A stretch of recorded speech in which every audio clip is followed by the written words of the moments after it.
You had asked me 40 years ago about what I wanted to be and do when I grew up. I probably would have given you one or two answers. Most likely, I would have said to you, I want to be a doctor of tropical medicine, serving in a little hospital that I knew of in southern Kenya in East Africa. I might also have said I wanted to be an Old Testament professor specializing in the minor prophets.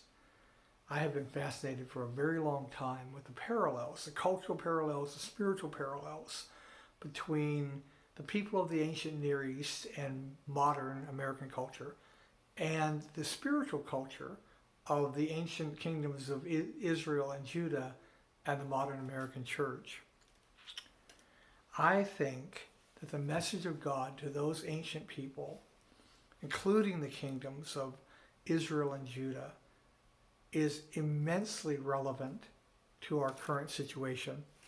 Take, for example, the message of God through the prophet Hosea. In Hosea chapter 6, verse 6, God summarizes his desire for his people. He says there that I desire steadfast love and not sacrifice, the knowledge of God rather than burnt offerings.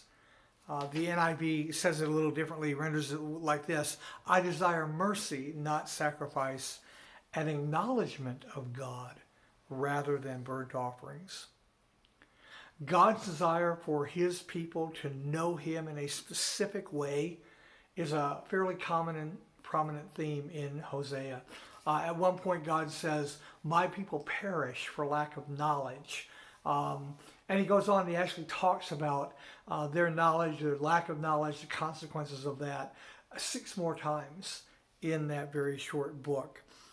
But the knowledge that God desires of his people, the knowledge he desires them to have that apparently they don't have the way they should, is not mere intellectual knowledge. It's not that they don't know the facts.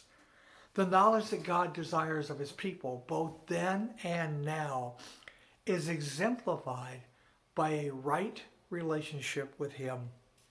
It is a relationship by which they show true faith and loyalty and obedience to him. Acknowledging God is not just knowing that God exists. A lot of people will say, oh, I believe in God. Acknowledging God the way God wants to be acknowledged, knowing God the way God requires that he be known, means living like you care about what you know. It means having a knowledge that matters enough to you that that knowledge is such a priority in your life that your life actively lets others know what you know. And you do that through your words, you do that through your values, you do that through your actions. Acknowledging God means emulating his behavior. And that behavior is characterized by love and holiness and righteousness and justice. We can say it like this.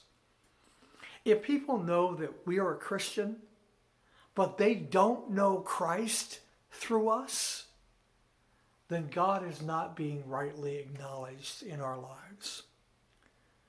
The knowledge that God desires